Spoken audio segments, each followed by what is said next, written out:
Une fois de plus, chers frères et sœurs, amis dans le Seigneur, bonsoir. C'est vraiment côté que nous avons entré aujourd'hui avec série études bibliques nous yo. Et nous avons souhaité un bienvenue spécial avec tous les amis nous qui déjà branchés avec nous pour nous capables d'étudier la parole de Dieu. Aujourd'hui, nous avons un invité spécial, c'est notre bien-aimée sœur Afné Arboite. C'est elle Bonjour tout qui le va monde. parler aujourd'hui. Il va le conduire nous dans un sujet très intéressant sur la famille, parce que nous, en tant qu'enfants de Dieu, nous dit que nous voulons, ouais, un mot, ça que le divorce dans le dictionnaire, nous voulons retirer bagage ça la caille nous.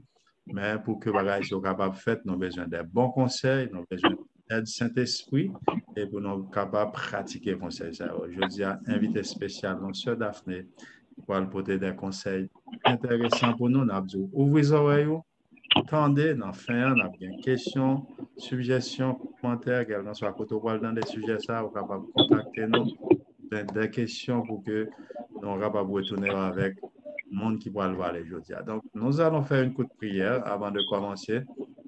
Nous voulons demander à Sœur Sarah Siclair de prier pour nous. Sœur Sarah, sortie lumière, juste prier pour nous avant que Sœur Daphné est capable de commencer.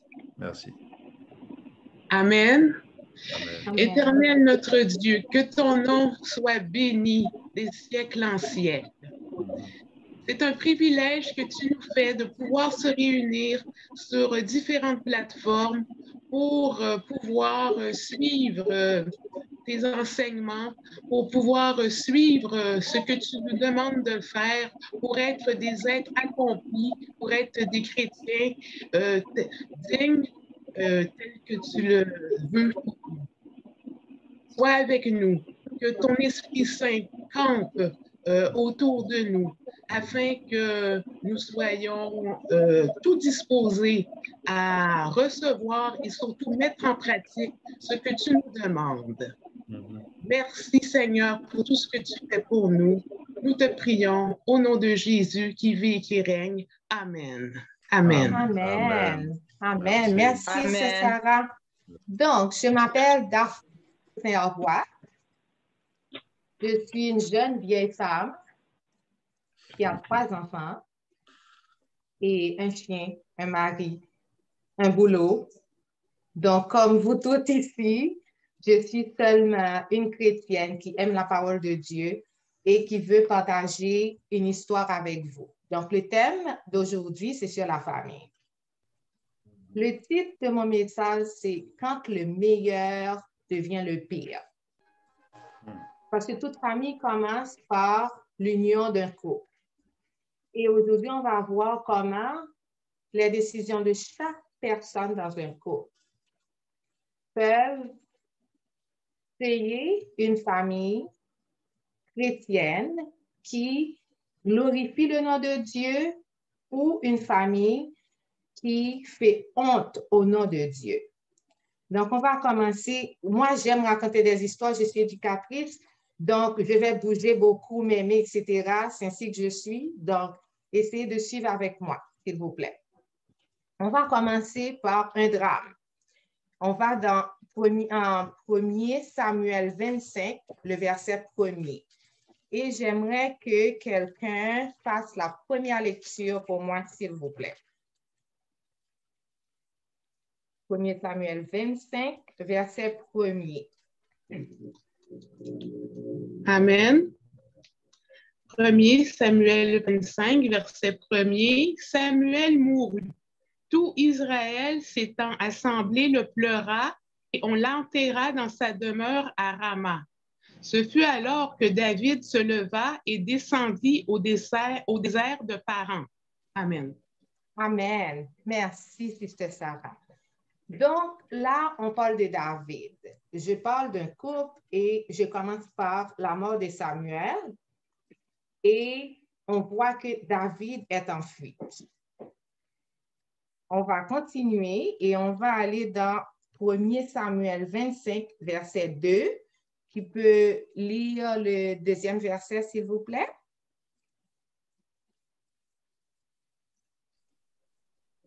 Il y avait à Mahon un homme fort riche, possédant des biens à Carmel. Il avait 3000 brebis et 1000 chèvres, et il se trouvait à Carmel pour la tonte de ses brebis. Quoi? Le nom de cet homme était Nabal et sa femme s'appelait Abigaël. C'était une femme de bon sens et belle de figure. Mais l'homme était dur et méchant dans ses actions. Il descendait de Caleb. Parfait, merci. David. Donc là, on a David, on a Samuel, on a Nabal qu'on vient de rencontrer, on a sa femme Abigaël qu'on vient de rencontrer. Ça nous fait déjà 4 personnages. Donc, on se demande qui sont ces gens. On a un couple, Nabal et Abigaël. On a David, qu'on sait qui est appelé à devenir roi après Saül, qui est en fuite. On a la mort d'un prophète appelé Samuel. Donc, qu'est-ce qui se passe avec ce couple et ces 2 autres personnages?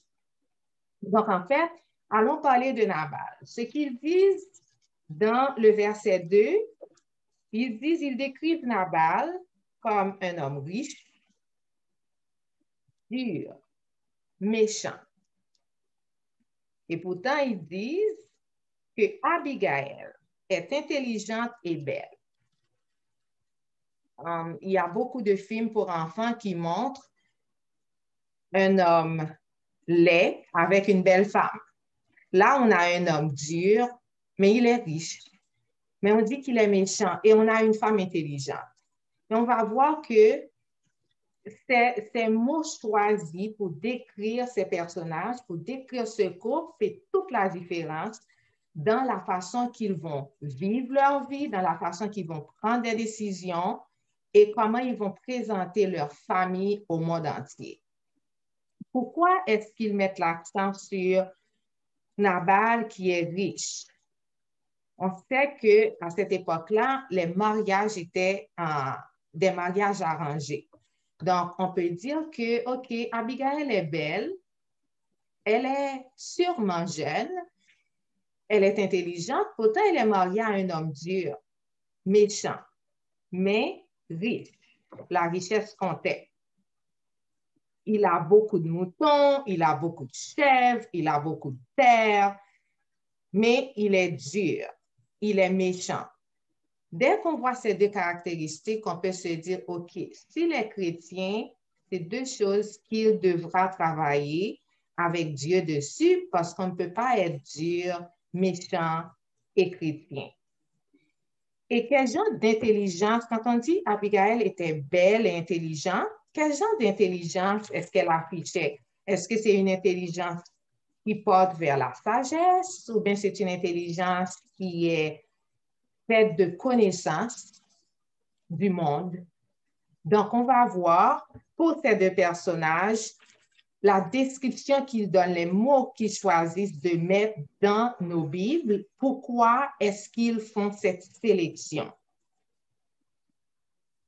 On va continuer la lecture dans 1 Samuel 25, verset 14. S'il vous plaît, 14 à 7. Un des serviteurs de Nabal vint dire à Abigaël, femme de Nabal, « Voici, David a envoyé du désert des messagers pour saluer notre maître qui les a rudoyés. Et pourtant, ces gens ont été très bons pour nous. Ils ne nous ont fait aucun outrage et rien ne nous a été enlevé. Tout le temps que nous avons été avec eux lorsque nous étions dans les champs. Ils nous ont nui des jours servis de murailles tout le temps que nous avons été avec eux, faisant paître les troupeaux. » Donc là, on a un autre personnage qui est un serviteur de Nabal, de la maisonnée de Nabal, et il vient parler avec Abigaël. Donc, en plus qu'elle est intelligente, elle est belle, elle est approchable. C'est une femme à qui on peut aller parler. Et dans ma version à moi, ça dit à la fin du verset 16, Non, le verset 17, ça dit, maintenant le malheur va tomber sur notre maître et sur sa famille. Donc, la famille de Abigail aussi. Cherche donc ce que tu dois faire, lui dit le serviteur. Car Nabal est un homme difficile, on ne peut pas lui parler. C'est vrai que tous les hommes sont créés par Dieu. Cependant, il y a des personnages, quand on les rencontre, quand on en entend parler, on se dit, Seigneur, je n'aimerais pas être la femme de cet homme. Il est dur. Il est méchant.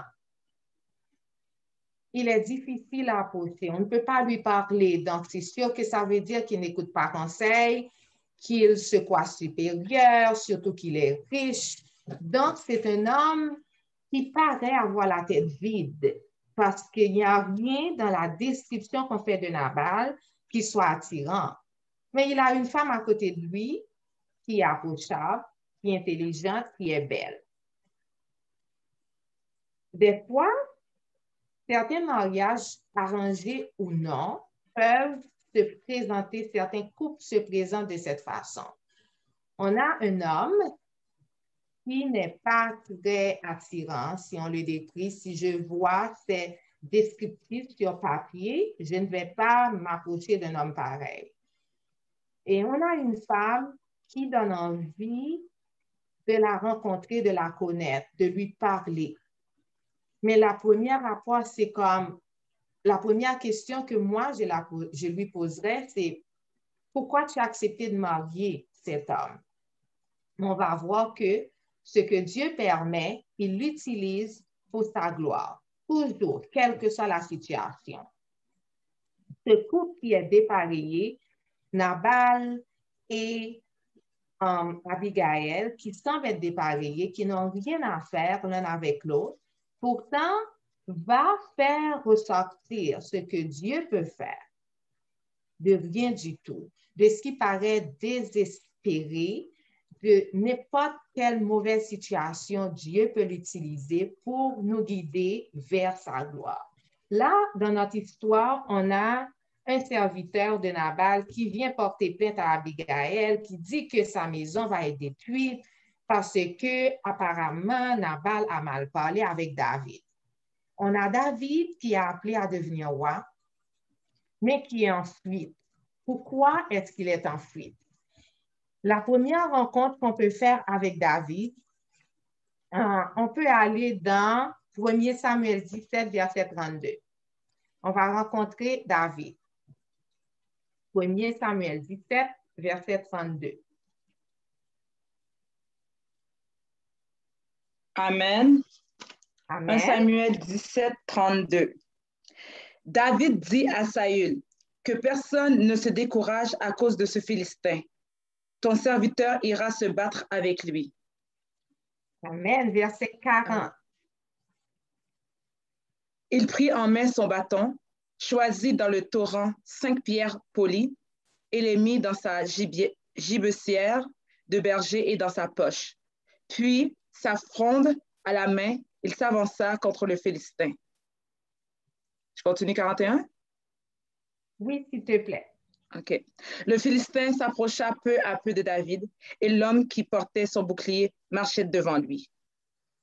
Donc, en fait, Amen. ce que ça nous... Parce que c'est entre 49 et 50, c'est beaucoup de versets à lire, mais en final, David, très jeune, avait la foi dans le Seigneur et en final, qu'est-ce qui s'est passé? Il a tué le Philistin, il a tué Goliath.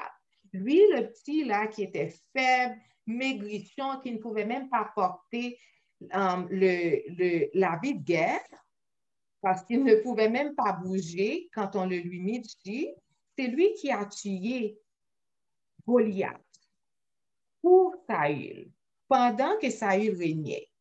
Mais là, on retrouve David en train de fuir. Et qui est-ce qu'il fuit? C'est le même roi, Saül, qui a joui de la tuerie, du meurtre de Goliath, de la défense, de la défaite de Goliath.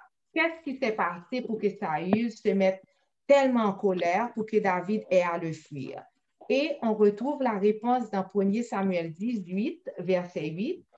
Saül est très en colère parce que tout le monde chantait que David a tué plus d'hommes que lui.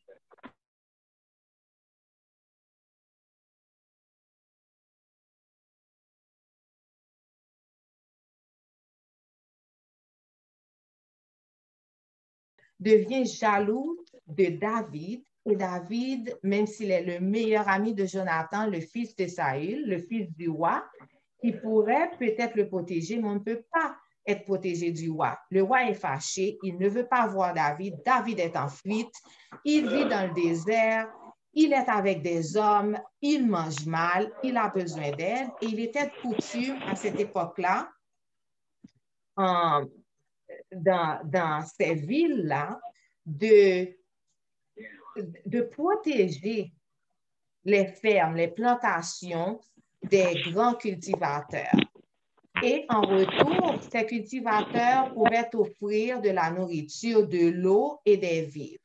Donc, c'était une demande quand David est allé parler, quand David a envoyé des serviteurs à Nabal pour lui dire, dans 1 Samuel 25, verset 6, David dit à ses serviteurs, aux hommes qui étaient avec lui, « Allez dire à Nabal que l'année soit bonne pour toi. » C'était des vœux, des bons souhaits. « Que la paix soit sur toi, sur ta famille et tout ce qui t'appartient. » Dans le verset 7, David a appris qu'on coupe la laine de tes moutons. Or, pendant tout le temps où tes bergers étaient à Carmel, nous ne leur avons pas fait de mal. Ils n'ont rien perdu. Tu peux les interroger, ils te diront tout ce qu'on a fait. Ainsi, David, en envoyant son messager, David dit à Nabal, « David te demande de bien nous recevoir aujourd'hui, qui est un jour de fête. Donne-nous, s'il te plaît, ce que tu peux nous donner, à nous et à David, ton serviteur. » Là, il fait des souhaits, il envoie des souhaits, des bons souhaits à Nabal, respectueusement. Il explique à ses hommes comment aborder Nabal, qu'est-ce qu'ils doivent lui dire.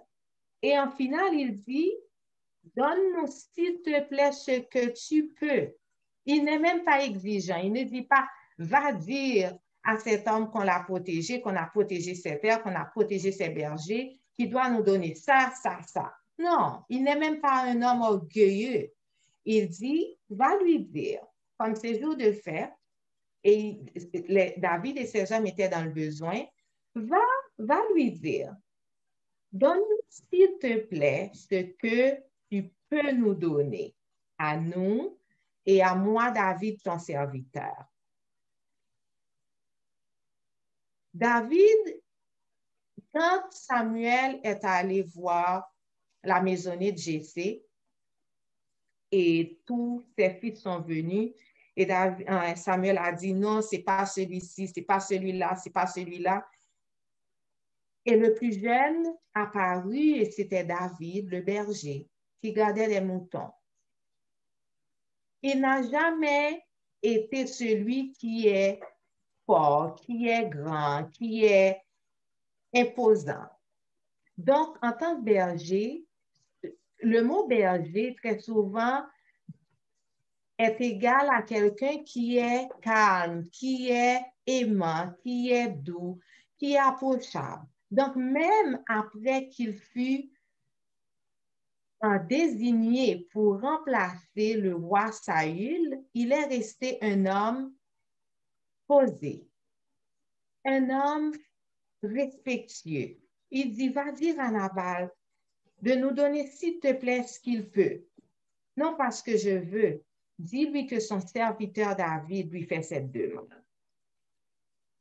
Et là, au début de notre histoire, on a rencontré Nabal, et ce qu'on nous a dit de Nabal, c'est qu'il est méchant, il est dur.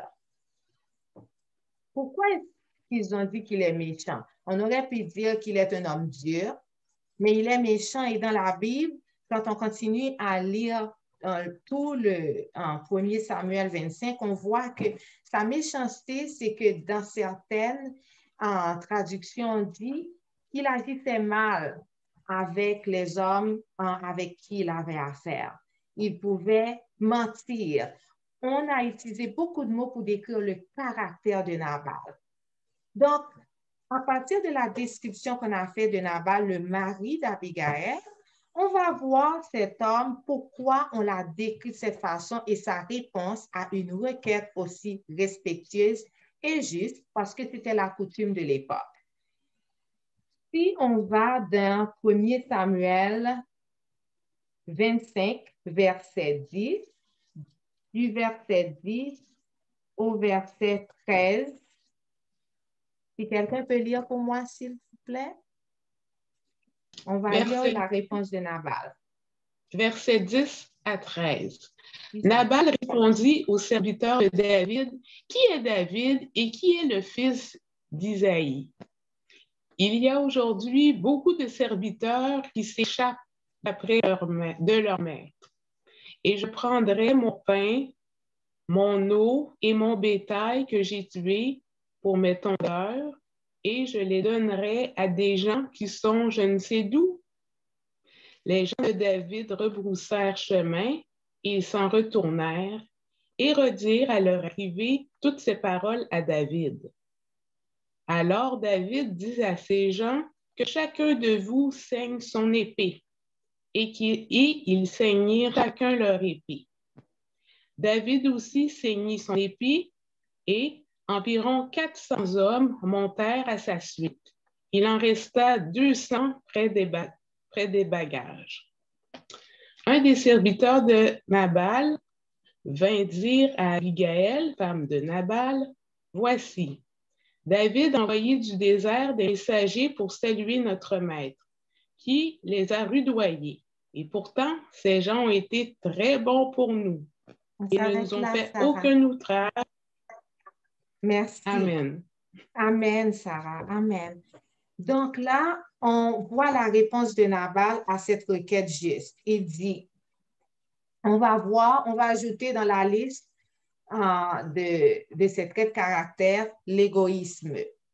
Il dit, qui êtes-vous? Qui est David? Il y a des esclaves qui fuient leur maître. Comment est-ce que je sais qu'il n'est pas un d'entre eux? Et en fait, David est en train de fuir son maître parce que son maître veut le tuer. Son maître, Saül, qui est le roi, veut le tuer. Donc, on pourrait croire que, mais oui, Nabal a raison. David est en fuite, il fuit son roi. Et il continue pour dire, est-ce que je vais prendre ma nourriture? Adjectif possessif, on peut entendre l'égoïsme dans la description de comment on parle de nos biens. Ma nourriture, mon eau, la viande que j'ai préparée pour mes ouvriers. Et je vous les donnerai. Je ne sais même pas d'où vous venez. Et cette réponse est rapportée à David. Là, il faut comprendre que David vient de perdre Samuel, le prophète Samuel avec qui il était en contact parce que David a rencontré Samuel qui l'a désigné comme le prochain roi parce que Saül devient désobéissant envers la parole de Dieu. Samuel était comme un intermédiaire, un médiateur entre David et Saül. Là, il vient de perdre un ami, il vient de perdre un ancien qui l'aidait, qui le dirigeait, qui le conseillait. Donc, il a déjà de la peine. Il est fatigué, il est en fuite, il a faim, il doit nourrir ses hommes. Donc, il n'est pas, même s'il a envoyé un message respectueux, mais il s'attend aussi, parce que c'est juste de s'attendre à recevoir quelque chose, il s'attendait à une meilleure réponse, à une réponse positive, peut-être moins de nourriture, peut-être pas assez pour ses hommes, mais quand même quelque chose qu'il pourrait tous mettre sous la dent. Et qu'est-ce qu'il reçoit? La réponse de Nabal qui provoque un homme déjà fatigué, déjà stressé, qui est en fuite. Donc, David va réagir comme beaucoup d'entre nous réagissent. Il dit que chacun met son épée à son côté. On est prêt pour attaquer. On était gentil, on lui a parlé respectueusement, on va attaquer. Et c'est ainsi qu'on retourne au début de notre histoire pour lire le serviteur qui va voir Abigail, qui lui dit, c'est comme s'il lui disait, quoi, je peux te parler. Voilà ce que ton mari a dit à ces hommes qui ont fait une demande juste parce qu'ils ont gardé la terre de notre maître, ils nous ont protégés, ils ont gardé le bétail. Donc, en fait, ils font une demande, une requête assez juste. Mais mon maître, Nabal, voilà ce qu'il a dit. Et je sais que David va attaquer, il va nous tuer, il va détruire ta maisonnée, fais quelque chose, Abigail.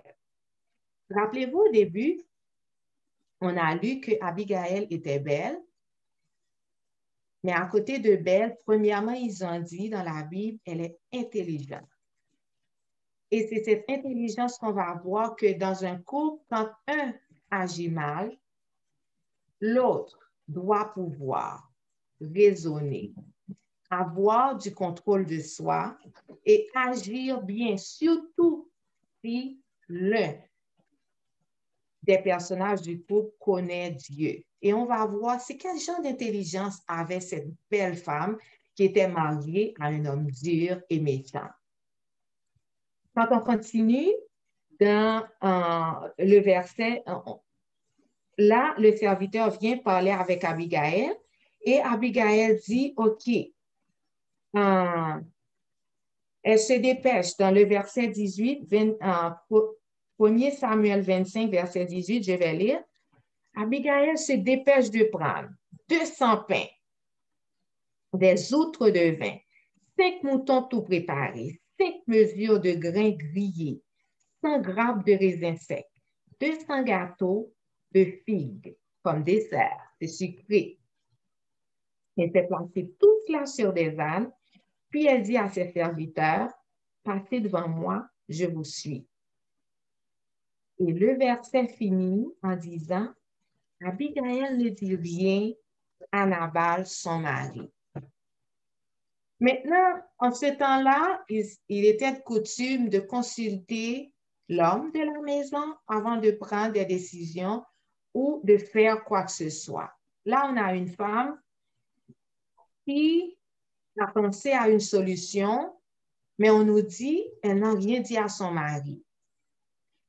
Et j'aimerais que quelques femmes du groupe s'enlèvent sur mute pour me donner une idée pourquoi, d'après vous, elle a pris cette grande décision parce qu'elle a pris beaucoup de denrées pour apporter à David et elle allait partir avec des serviteurs sans rien dire à son mari.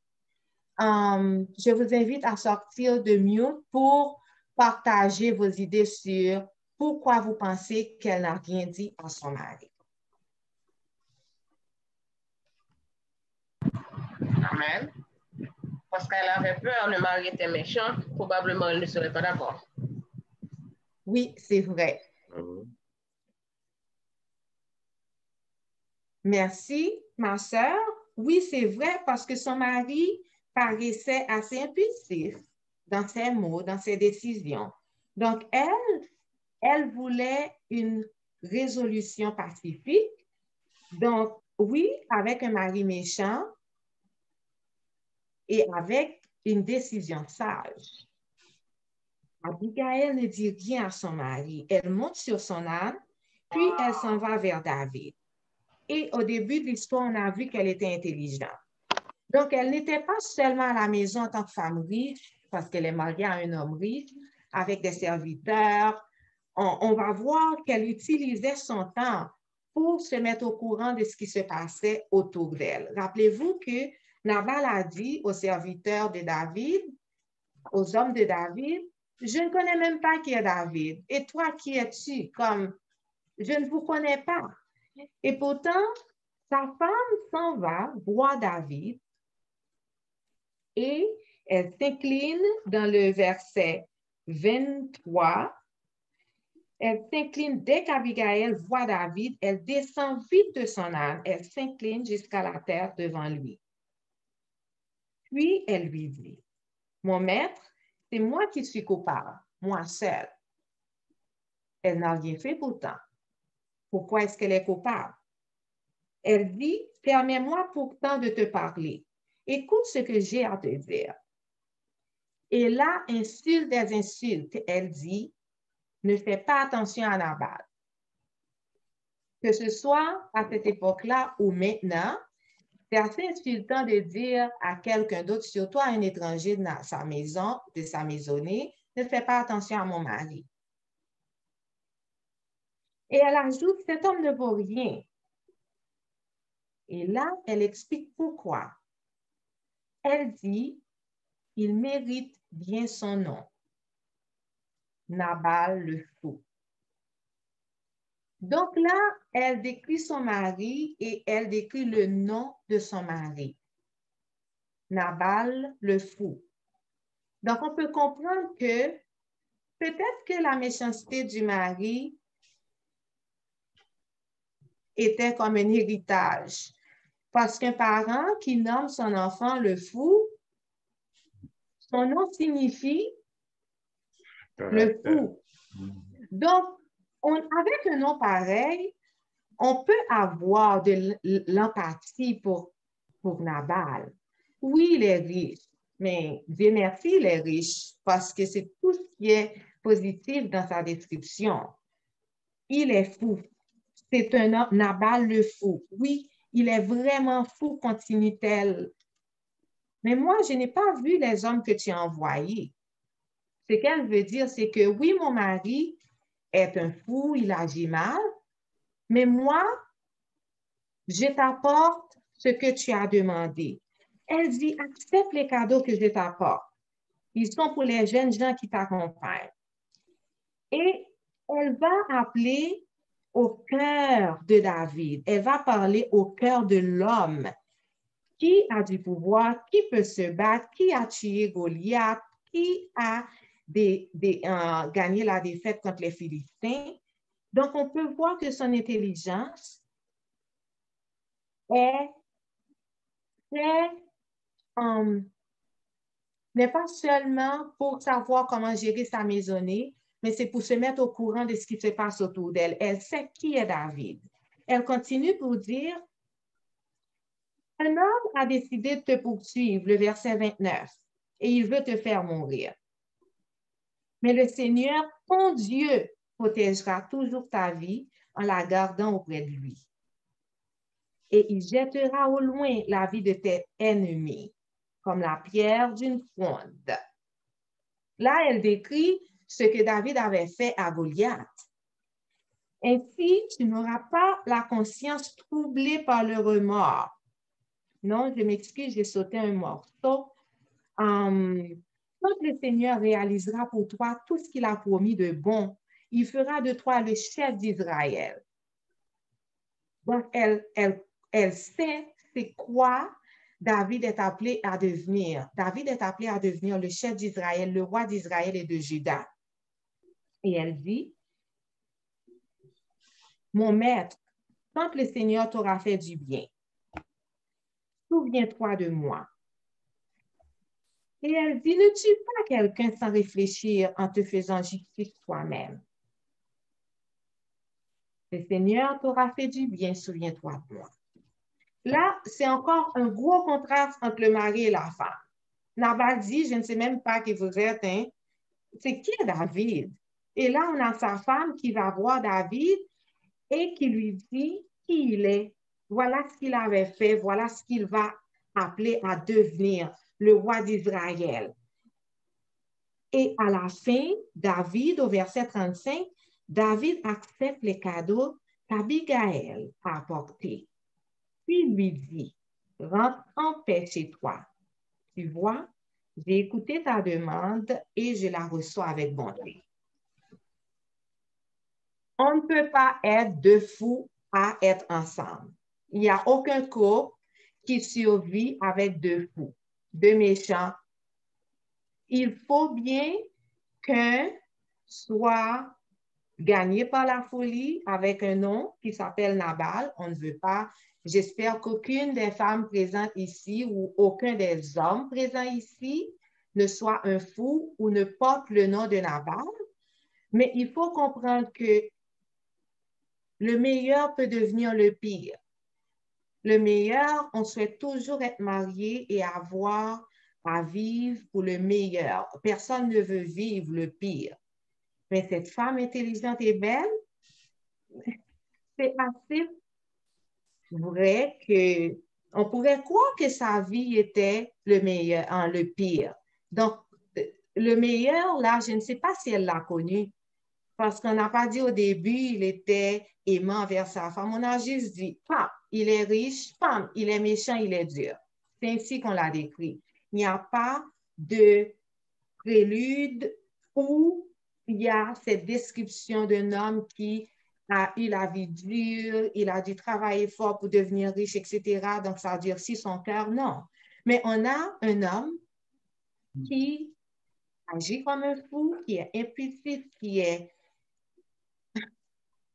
vraiment quelqu'un qu'on n'aimerait pas connaître. Oui, il est créé par Dieu, donc on respecte toutes les créatures de Dieu. Mais on a une femme qui est intelligente. Elle sait ce qu'elle dit quand elle ouvre sa bouche, elle est approchable, elle est intelligente, elle sait prendre des décisions. Et là, on nous dit, elle a parlé à David, elle a appelé à son cœur d'homme. Et David a reçu sa parole. David a écouté sa demande et David lui a promis de ne plus attaquer sa maison. David lui a dit que son mari n'allait pas mourir. Même si on n'a pas beaucoup de temps, mais j'aimerais qu'on aille voir un autre cours, juste très rapidement. On va aller dans Actes 5, versets 1 à 11. Je vais faire un petit résumé de 1 à 11, mais on va aller dans Actes 5 pour rencontrer un autre couple.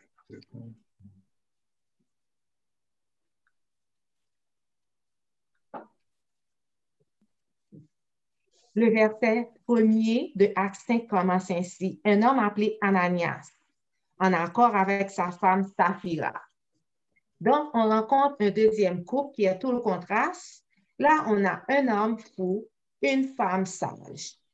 Et puis, on va rencontrer deux fous, mais qui étaient en apparence des serviteurs de Dieu. Ananias et Saphira. Le premier verset nous dit déjà que les deux étaient en accord. En accord pour faire quoi? Eh bien, il était de coutume que les chrétiens, ceux qui suivaient Jésus, ceux qui suivaient le Christ, de mettre leurs biens ensemble pour aider la communauté. Ils n'étaient pas obligés. On a ce couple qui promet de vendre des terres et de faire un don à l'Église. Librement. Personne n'était forcé, c'était un acte décidé par le couple. Ils étaient dans l'Église, ils servaient Dieu, ils apparaissaient être des chrétiens. Et pourtant, ensemble, ils ont comploté une histoire qui ne tient même pas debout, mais ensemble. Les deux connaissaient la parole de Dieu, les deux allaient à l'Église, mais ensemble, ils ont décidé, parce qu'ils ont changé d'avis, de ne pas donner ce qu'ils avaient promis de donner. Mais au lieu de juste dire, OK, là, on a revu ce qu'on a fait comme promesse, on va donner moins parce qu'on a d'autres plans. Non, ils ont dit, tu sais quoi? Ananias et Saphira se sont assis, ils ont dit, écoute là, chérie, on avait dit qu'on allait donner 10 000, bien, on va donner 3 000. Mais pour ne pas avoir honte, pour ne pas paraître reprendre notre parole, on va dire que les terres sont vendues pour moins d'argent. Et là, ils s'en vont porter leur offrande à l'Église et à la fin du verset, Acte 5, verset 8, Pierre dit, dis-moi, en Ananias, est-ce que tu as vendu le champ pour cette somme-là, la somme que tu apportes? Et Ananias dit oui, oui, c'est pour cette somme-là. Alors Pierre dit, OK. Et juste après, Ananias tomba et mourut. Mais sa femme qui avait comploté après lui vient, 3 heures plus tard, mine de rien, avec sa face de Pokémon, elle paraît et puis elle dit, OK, oh, voici notre offrande. Et elle vient et Pierre posa la même question. Est-ce que c'est pour cette somme-là que votre champ a été vendu? Et la femme répondit, oui, c'est pour cette somme-là. Et Pierre dit, puisque toi et ton mari, vous avez pu décider ensemble de provoquer l'Esprit du Seigneur. Écoute, ces hommes viennent d'enterrer ton mari, ils sont à la porte, ils vont t'emporter aussi. Donc, c'est pas seulement connaître la parole, aller à l'église, mais c'est aussi décider nous-mêmes, par nous-mêmes, chacun de nous. C'est pourquoi on dit c'est une relation personnelle avec Dieu. Comment nous, on choisit d'agir. On a cette femme qui a cherché une solution pacifique pour sauver son foyer, pour sauver sa maisonnée, parce que son homme est fou. Et on a 2 serviteurs de Dieu, un couple chrétien qui complote. Mais pas seulement contre Dieu, contre le Saint-Esprit. Et ce qui est arrivé, ils sont morts. Ils sont morts. Parce que ça, c'est l'extrême pour Dieu. Quand on va quand on fait quelque chose qu'on sait qui est mal, qu'on est convaincu qui est mal, on y va quand même, on décide de le faire avec toute connaissance de cause. Ça, c'est un péché contre le Saint-Esprit. Et Ananias et Saphira sont morts, tous les 2, l'un après l'autre, enterrés le même après-midi. Mais pourtant, quand on retourne à Abigail et à Nabal, on nous dit que quand Abigail revient chez Nabal, celui-ci était en train de fêter, il faisait un repas de roi. Et il devenait ivre. Sa femme ne lui dit toujours rien. Mais le lendemain matin, quand Nabal n'était plus ivre, quand il pouvait comprendre ce que sa femme pouvait lui expliquer, elle lui dit ce qui s'est passé. Et là, Nabal est tellement choqué qu'il est resté paralysé et 10 jours plus tard, il mourut. Et vous savez quoi? David entendit cette histoire.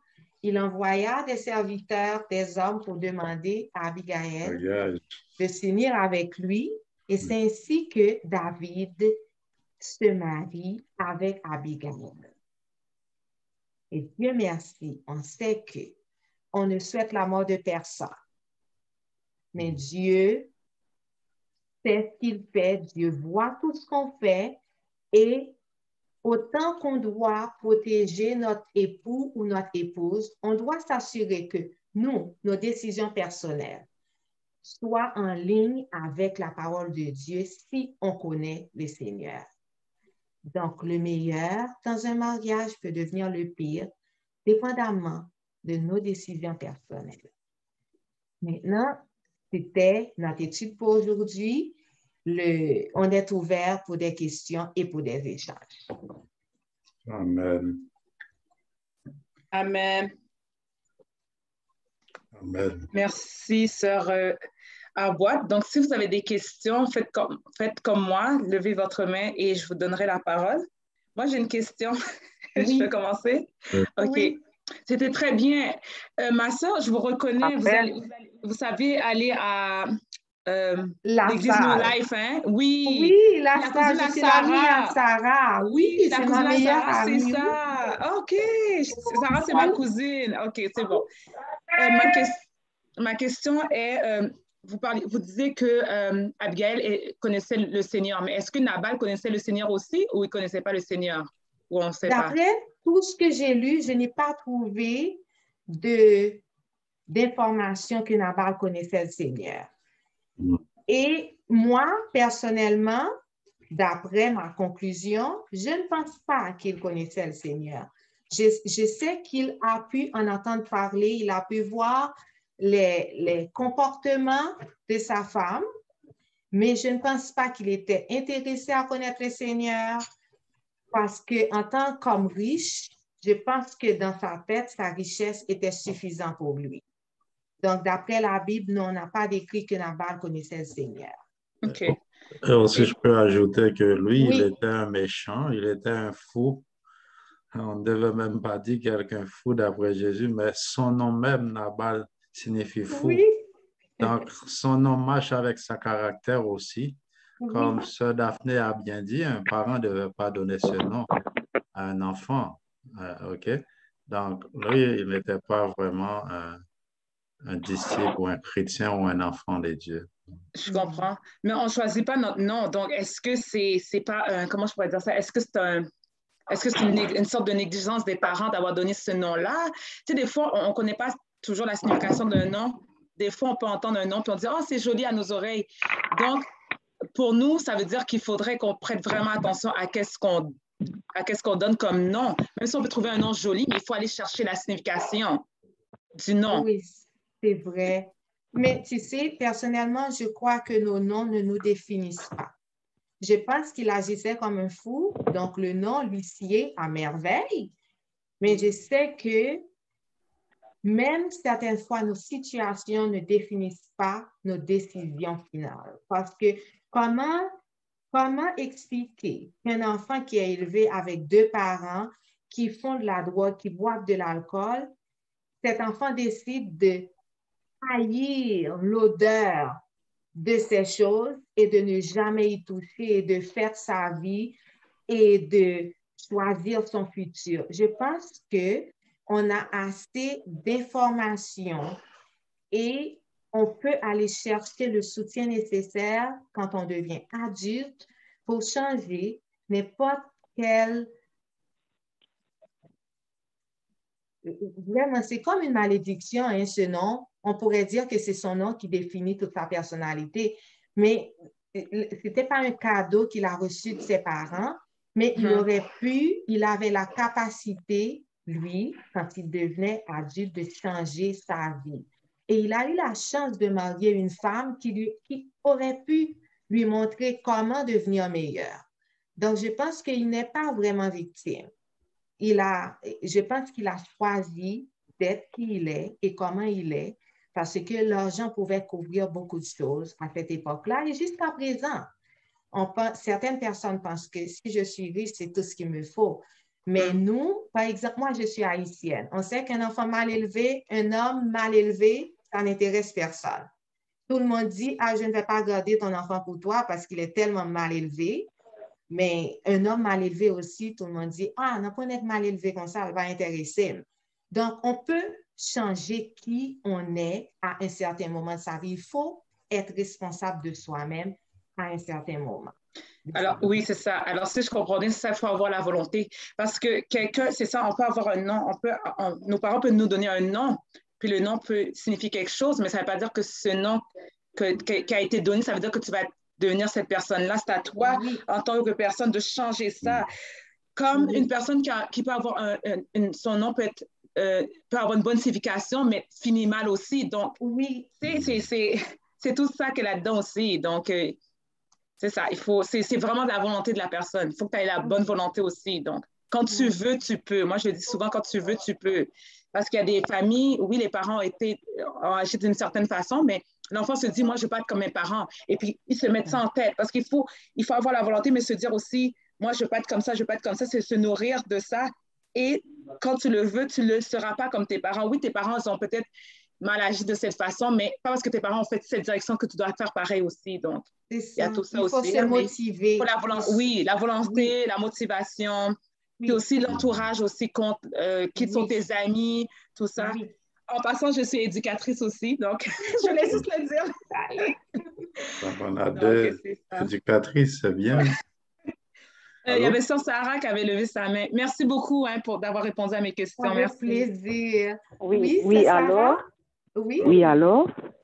Oui, alors? Attendez, ma soeur, il y avait Sœur Sarah. Attendez, il y avait Sœur Sarah avant. Après, c'est vous. Je crois qu'elle était là avant moi. Ah, OK. Ah, OK. Parce que j'avais vu ta main, Sarah, c'est pour ça. OK, mais Sœur 514, je ne sais pas c'est quoi le nom. Roselaine. Oh, Roselaine, excusez-moi. OK, allez-y, Roselaine. Après, c'est Sarah.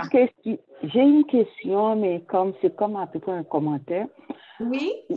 Pour faire suite à Ananias et Saphira, et on remarquait que, comme l'apôtre Pierre, ces gens-là avaient beaucoup de puissance. C'est comme les autres, ils ont menti, et puis tout de suite, ils sont morts. Et puis si on regardait de nos jours, nous n'avons pas cette puissance-là. Moi, dans mon cas, je veux savoir pourquoi. Exemple, si on prie pour une personne qui est malade, et puis la personne, c'est comme la personne est plus malade, après qu'on avoir fini de prier pour cette personne-là. Pourquoi on n'avait pas cette puissance-là? C'est comme l'autre jour, regarde, quand on a kidnappé les pasteurs. Moi, si c'est longtemps là, les bandits ont monté sur la chair pour aller chercher les pasteurs, ces pasteurs-là pourraient juste dire le sang de Jésus là, et puis ces bandits pourraient tomber raide, la mort là. Pas vrai? Mais pourquoi nous autres, on n'a pas cette puissance-là aussi? Même pour prier à quelqu'un, pour guérir une personne. Comme ce n'est pas nous qui guérissons, c'est le Saint-Esprit. Mais c'est parce qu'on n'a pas de cette puissance-là. Pourquoi? En fait, je vais commencer par la première partie. Si je comprends bien, vous avez l'impression que c'était à cause de Pierre, de l'apôtre Pierre, que Ananias et Saphira sont morts. C'est ça? Mais c'est pas le Saint-Esprit. Ils ont menti contre le Saint-Esprit. C'est ça, c'est le Saint-Esprit. Pierre n'a été qu'un homme présent pour voir, pour témoigner de la parole de Dieu, contre l'hypocrisie. Donc, ce n'était pas lui qui était responsable ou qui a prié pour que ces deux soient en fait simplement tués par le Saint-Esprit parce qu'ils sont morts comme sur le coup. Donc, pourquoi? J'ai vu la vidéo et j'ai vu que les bandits sont montés sur la chair et puis ils ont kidnappé des gens. Mais d'après la Bible, Frère James, retrouve pour moi, s'il te plaît, où la Bible dit, si if my people could pray, humble themselves and pray, I will deliver them. La parole de Dieu dit jusqu'à présent que si nous nous humilions, si nous venons à lui, si nous lui demandons de l'aider, il est toujours capable de faire ce qu'il faisait dans le temps de Pierre, dans le temps des apôtres. Il est toujours le même Dieu hier, aujourd'hui, et il le sera demain.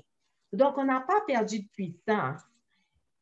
Ça veut dire chacun de nous, oui, mais si nous-mêmes nous sacrifions, parce que là, nous rencontrer, pour nous capables de porter puissance, croyance, nous, personnellement, ensemble, pour que pouvoir l'empire paraître. Mais c'est nous, chaque qui décide comment on a servi bon Dieu, comment on a obéi, comment on a cru dans lui de façon que parole lui seulement, c'est lui de compter. Dans Proverbe 5, verset 3, ou Proverbe 3, verset 5, je mélange toujours. Bon Dieu dit, crois en moi. Pas regarder qui ça qui devons, crois en moi et m'a délivré. Donc, c'est vraiment croire en lui, que ce soit maintenant ou avant, c'est croire en lui. Croire que parole livrée, fait ça le dos. Et puis, même puissance là à couvrir, que ce soit personnellement ou bien toute famille ou bien groupe l'église là, mais c'est même bagage là. Bon Dieu pas moins puissant maintenant que le était avant. Allô? Donc, mais c'est le problème, le problème, c'est pas du côté de mon Dieu, là, c'est du côté de nous. De nous-mêmes, oui. Je peux ajouter quelque chose. Je pense que Frère Tony, est-ce que Frère Tony veut ajouter quelque chose à la question ou c'est une autre question? Non, j'ai une question, mais je vais ajouter une chose. Il va ajouter quelque chose, oui, Frère Tony. Après, mais je vais ajouter une chose avant, parce qu'il y a une autre personne avant moi. Oui. Il y a deux personnes avant vous, mon frère. Pour le cas de Ananias et pour le cas Saphira. d'Ananias et de Saphira, il était parmi des apôtres. Il connaît la vérité. Oui. Il connaît qu'il ne doit pas mentir. Donc, remarquez bien dans l'intervention de Pierre, Pierre dit, ce n'est pas à des hommes que tu as menti, c'est à Dieu. Oui. Donc, ici, la différence entre les pasteurs et l'intervention de Pierre, c'est deux choses différentes. Et le pasteur était en train de louer Dieu. Savez-vous que dans la Nouvelle Alliance, la chose avait une différence. La différence, c'est que dans la Nouvelle Alliance, Dieu ne veut pas que les méchants meurent. Il veut que tous les méchants arrivent à la repentance. Mm-hmm. Et il sait bien que cette cause-là, Dieu sait pourquoi que ça arrive. Alors, et l'homme qui pose la main sur le pasteur, lui, il ne connaît rien d'ailleurs, il ne connaît pas le pasteur. Il est un envoyé d'abord, un agent de Satan. Il est un envoyé des autres, en sorte qu'il ne connaît pas ces choses-là. Dieu pouvait l'épargner, mais si Dieu ne l'épargne pas, Dieu sait pour quelle raison. Parce qu'on ne peut pas dire que c'est parce qu'il manque de puissance, parce qu'il manque de... Mais non, je n'ai pas dit à cause du pasteur, là. C'est juste un exemple. C'est comme... Oui. Écoute, c'est juste un exemple. Écoute, dans la Bible, j'ai oublié le nom de la personne qui avait la tête chauve. Élisée. Le nom de Élisée. Tous les enfants lui passaient, disaient, oh, la tête chauve, la tête chauve, la tête chauve. À un moment donné, Élisée était fâché. Qu'est-ce qu'il a fait? Il a juste prié. Puis, qu'est-ce qu'il a fait, les enfants? Qu'est-ce qu'ils ont? Il n'y a pas beaucoup de lions qui étaient venus et puis ils sont tués, les enfants, non? Oui. Si je me trompe. Il y a deux autres personnes, ça. Oui, je peux juste ajouter une chose, c'est correct? OK, parce que là, il est avancé. Oui, c'est ça, c'est la 3 4. Juste pour ajouter, l'Église primitive était sur l'influence du Saint-Esprit. Il y avait la pluie de la première saison. Donc, Pierre était sous l'inspiration ou dicté par l'Esprit de Dieu. Tout ce que Pierre disait à l'époque, c'était dicté par l'Esprit de Dieu. Donc, bientôt, l'Église va recevoir la pluie de la saison. Donc, nous attendons la puissance parce que dans Joël 2 aussi, la Bible nous dit, le verset 28-29, vos enfants, vos filles seront des visions, de la puissance. Ça viendra bientôt. Donc, en ce moment, nous devons faire la volonté de Dieu et chercher cette puissance parce que, comme notre bien-aimée sœur Daphné l'a bien dit, notre Dieu, il est encore là, il ne change pas. La puissance est encore disponible pour nous, mais c'est nous. Le problème est en nous, les enfants de Dieu. Donc, nous devons chercher la présence de Dieu. Dans 2 Chroniques 7, verset 14, c'est Daphné. 2 Chroniques 7, verset 14 dit, si mon peuple, ce qui a invoqué mon nom, s'humilie, prie et cherche ma face, et s'il se détourne de sa mauvaise voie, et s'il se détourne de sa mauvaise voie, je l'exaucerai des cieux, je lui pardonnerai son péché et je guérirai son péché. Donc, nous sommes malades. C'est quoi notre maladie? Le péché. Le péché. Donc, je ne vais pas ajouter plus. Donc, parce qu'on a d'autres. Merci. Amen. Okay. Est-ce que Sœur Rosny, vous êtes satisfaite des réponses? Okay. Ça va, Sœur Rosny? Pardon? Vous êtes satisfaite, ça va pour vos commentaires, vos questions? C'est correct, c'est bon. On va essayer de prier plus, de demander le Saint-Esprit, de demander des choses matérielles. C'est ça. Amen, ma sœur. OK. Alors, c'est bien. Sœur Sarah, vous avez dit que c'était correct pour vous, Fabienne. Alors, je passe à Sœur Vanessa. Non, ça va, Noah, c'est correct. Bon. D'accord. Est-ce qu'il y a d'autres questions? Parce que là, on fait la guerre. Moi, j'ai une question. Oui, allez-y, Anthony. Et, premièrement, selon ce que j'ai trouvé dans un commentaire, c'était une coutume du temps de Nabal de donner l'hospitalité aux itinérants, à des étrangers. Oui. C'était une coutume. Mais il y a une chose que nous devons remarquer, c'est là ma question. Et c'est parce que Nabal refusait de donner l'hospitalité à David qu'il est l'homme méchant. Et est-ce que c'est possible de loger 600 personnes parce que David avait 600 hommes avec lui lorsqu'il demandait l'hospitalité à Nabal, selon ce que j'ai appris dans mon commentaire. Oui, en fait, frère Tony, c'est les mêmes questions. Il y a plus que 12 ans de cela, quand j'ai étudié cette histoire, j'ai dit, mais c'est 600 hommes. Comment peut-on nourrir autant d'hommes? Et puis, je vais commencer par la première partie. Quand on a décrit Nabal, au début de 1 Samuel 25, on a mentionné déjà qu'il est dur et méchant. Donc non, la Bible ne rapporte pas que Nabal est méchant parce qu'il a refusé d'aider David et ses hommes. Cette description était pour présenter l'homme. C'est comme si on va sur Facebook maintenant, la présentation de cette personne, ça va faire partie pour Nabal. Il est méchant. Il était connu être méchant. La Bible dit dans plusieurs traductions, on dit qu'il est méchant. Dans certaines Bibles, on dit qu'il agissait mal en affaires. Donc, on faisait ressortir ce caractère qui donnait lieu à croire qu'il pouvait. Cette méchanceté, ce n'était pas de faire du mal seulement physiquement, mais c'est dans ses façons d'agir, dans ses valeurs. Il pouvait mentir, il pouvait faire tout ce qu'il fallait pour faire une bonne affaire quand il était en échange avec les autres. Donc, sa méchanceté n'était pas à cause de ce qui est arrivé aux hommes de David.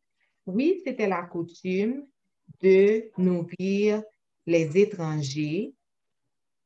Comme c'est la coutume en Haïti, on offre la nourriture aux gens. On a gardé cette coutume-là.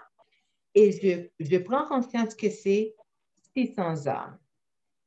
Mais avez-vous remarqué qu'il n'a pas offert de solution aux hommes de David? Il n'a pas dit, OK, combien êtes-vous? Je ne peux pas nourrir autant. Vous pourriez travailler pour moi et je vous nourrirai, parce que c'était aussi de coutume de nourrir nos travailleurs, nos ouvriers. Il n'a pas proposé de solution. Ce qu'il a fait, c'était d'insulter qui David était et ces hommes-là. Il a voulu montrer, d'après moi et d'après ce que j'ai lu, sa supériorité. Qui êtes-vous? Vous êtes des esclaves. C'est vrai qu'il y avait des esclaves, c'est vrai qu'il était en fuite, mais il n'a pas dit, OK, qui est David d'une façon pour savoir qui était David. Il l'a dit en l'insultant. Il a parlé aux hommes d'une façon insultante, sûrement avec fierté. Ce genre d'homme qui, quand il parle, il a besoin de rabaisser les autres. Donc, c'est dans ce sens-là, moi, je trouve que le problème n'était pas vraiment la quantité d'hommes qu'il devait nourrir, mais le problème était sa façon de gérer toute la situation, parce qu'à la fin, sa femme Abigail a apporté assez de nourriture pour ses 600 hommes. Et elle a même spécifié dans un verset, ça c'est pour tes hommes les plus jeunes. Donc, en plus qu'elle a apporté assez pour tout le monde, mais elle a apporté spécifiquement pour les plus jeunes. Donc, il y avait assez pour nourrir tout le monde, même s'il demandait quelque chose d'autre en retour. Juste une chose. Sœur Rosny, excusez-moi. Sœur Daphne, excusez-moi. Sœur Rosny, pouvez-vous vous mettre sur mute, s'il vous plaît? Parce qu'il y a beaucoup de bruit en arrière. On va essayer d'entendre, s'il vous plaît. Merci. Tony? Oui, c'est qu'il faut dire qu'au début du verset aussi, et Nabal était un homme riche. Il pouvait La Bible dit que Nabal était un homme riche, il peut donner la nourriture, il peut donner des moyens aussi à David pour l'aider, les troupes, parce que les troupes a besoin d'aide. Et puis aussi, David était un homme déjà choisi par Dieu. Oui. Bien que je ne sais pas si Nabal était en connaissance. Non, il ne savait pas. Certainement. La Bible n'a pas dit qu'il savait parce qu'il n'a pas mentionné David comme quelqu'un qu'il connaît, dont il a entendu parler. C'est ça qui fait qu'on n'a pas mentionné qu'il était intelligent parce qu'il n'était même pas au courant de ce qui se passait autour de lui. Et ça, c'est triste. Il n'a pas même réagi selon la coutume du temps. Oui, c'est vrai. Donc, je pense qu'il y a une autre personne. Je peux ajouter quelque chose, je m'excuse. À la fin du verset 2, du verset 3, on doit remarquer, vous pouvez aller le lire tout seul, mais on peut remarquer que la Bible spécifie qu'il appartient au clan de Caleb. On se souvient de Caleb, l'un des 12 espions envoyés par Moïse pour aller voir Canaan. Et lui et Josué étaient les seuls à croire que Dieu pouvait leur donner cette terre de lait et de miel. Donc, avec une descendance pareille, son nom seul n'est pas une excuse pour devenir qui il est devenu. Oui. Merci beaucoup. Oui, avec plaisir. Une autre chose, Nabal, non seulement qu'il était riche, il avait beaucoup. Dans la même soirée, Nabal avait une fête. Malgré sa femme a amené beaucoup de choses. Pour donner, il avait suffisamment de choses. Rester à la maison pour avoir une fête extraordinaire dans la soirée. Un repas de roi, dit la Bible. Un vrai repas de roi. Et aussi, David, aussi, l'Esprit de Dieu était sur David. Dieu voulait punir Nabal quelque part. OK? Parce qu'il y a des choses là. Quand c'est un moment-là qui arrive, finalement, Nabal est mort. C'est que quelque part, Nabal avait quelque chose à régler avec Dieu. Quelque part. Est-ce que David a raison aussi d'épouser Abigail? Mais oui, toutes les veuves peuvent se remarier, oui. Elle était une femme intelligente, regarde là. David ne voit pas seulement beauté, elle était intelligente. Oui. Ouais. Tu dis que les femmes intelligentes ne restaient pas gaspillées. Non. Il y a une autre personne, non, l'autre monde, c'est Noah, vas-y, comment l'autre monde?